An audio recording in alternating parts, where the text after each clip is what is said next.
my father. We went into this room.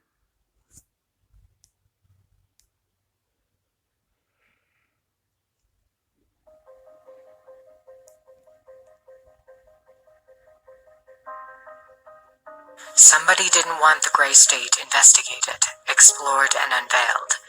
That's why David Crowley is dead. He was the writer and director of one of the most controversial movies in modern history, and somebody didn't want him to produce it. What was so threatening about David Crowley and the gray state concept? Like Gray State, many Hollywood films have depicted apocalyptic themes and end-of-the-world scenarios, yet the directors of these films are still alive. Roland Emmerich wasn't murdered after directing blockbusters 2012 and A Day After Tomorrow. Steven Soderbergh wasn't killed after his movie, Contagion. But David Crowley is dead, along with his wife and child. They were killed before the production could be completed. What was so dangerous about Gray State? David Crowley claimed that his movie was based on real events, not Hollywood propaganda like you see in movies such as 2012. California is going down!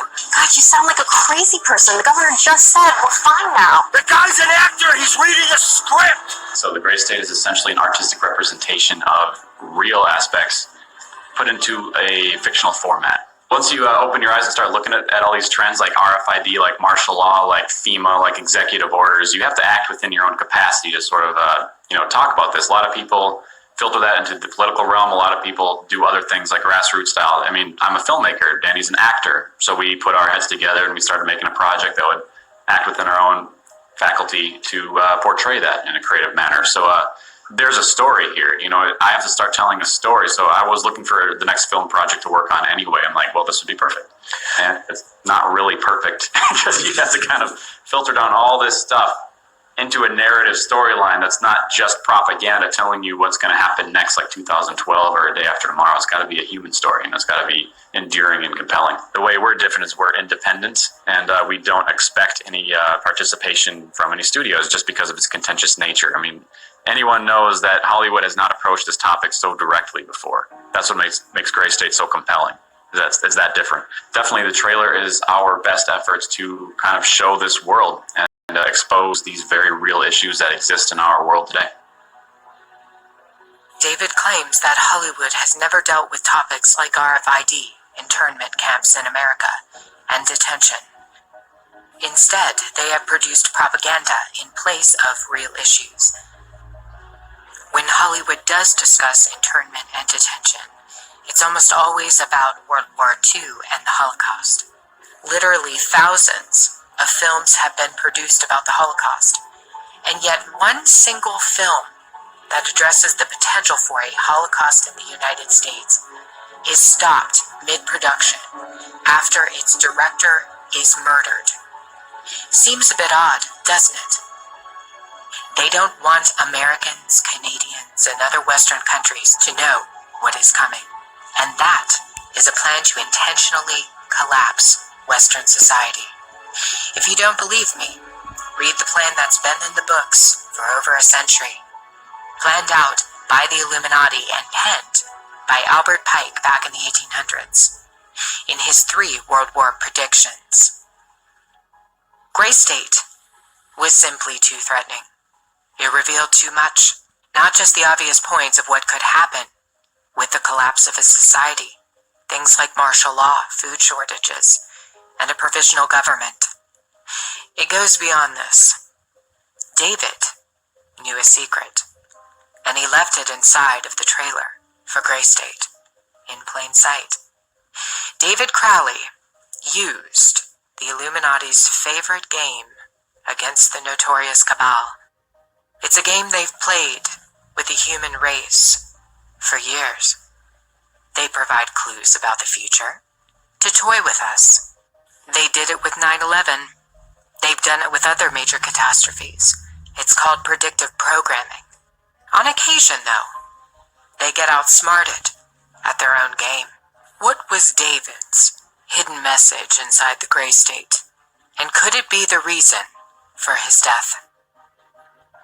Perhaps the scariest part of Gray State's conceptual trailer is this character here, who appears to be operating a guillotine.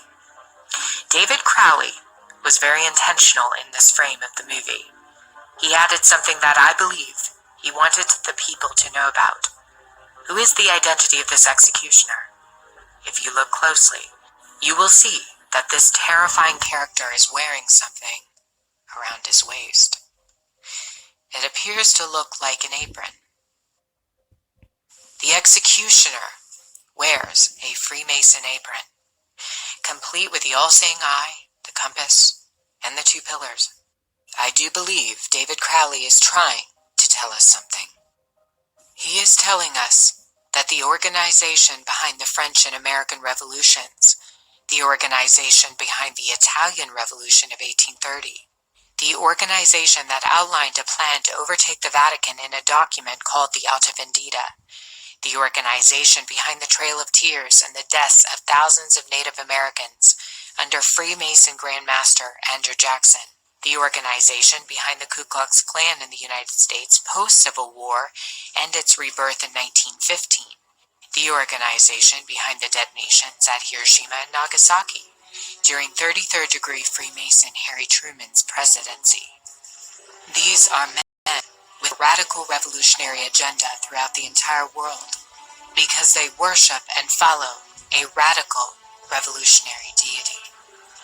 The first to have led a revolt against the Most High Lord.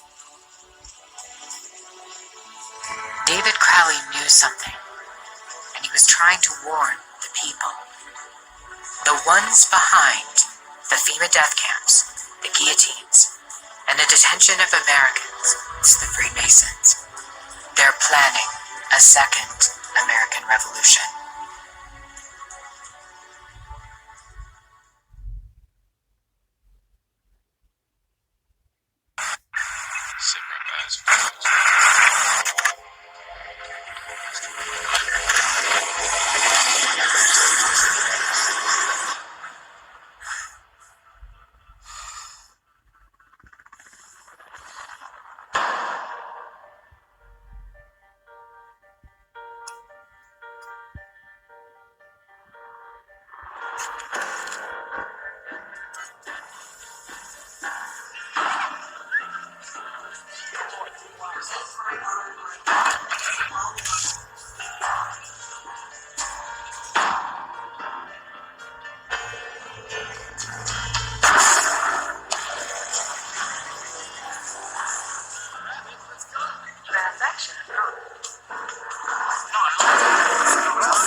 Last night's declaration of martial law was a moment security.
I dreamt about how things were.